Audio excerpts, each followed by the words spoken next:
Salam guys, selamat malam. Okey, aku nak share sikit dengan korang apa yang aku beli daripada NTUC tadi. So, sekejap guys, aku penat. Bismillahirrahmanirrahim.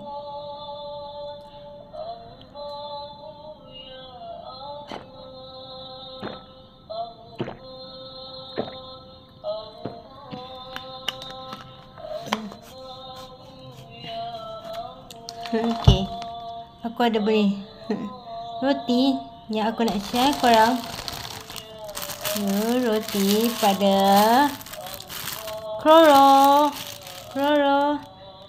Ini cuma ada kat Singapura, tak tahu akan lagi korang ada, korang should buy. Okay, dan roti ni dalam dia adalah kunafa pistachio.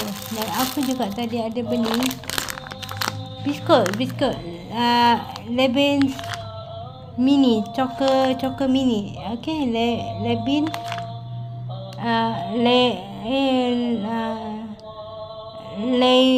Lenin's choco minis agaknya nama dia.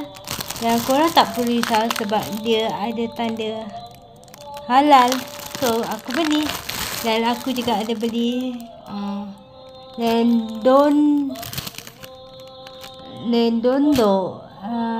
Lenado ke apa entah nama dia, Londo agaknya. Tapi jangan risau juga kerana dia halal.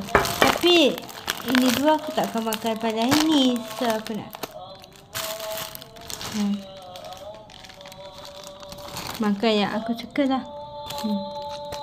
Sekiranya seperti roti semua.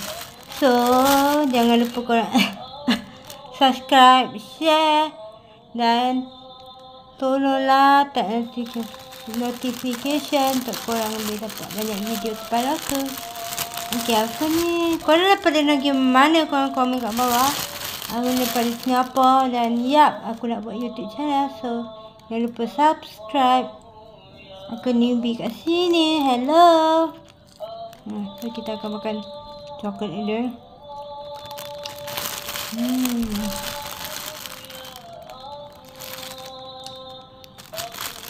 Aku juga ada ni yang korang tak tahu.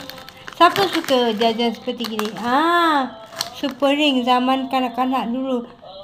Time aku kecil, satu keping kecil gini 20 sen. Yang paket besar gini 50 sen tak salah aku. 50 sen ke 60 sen?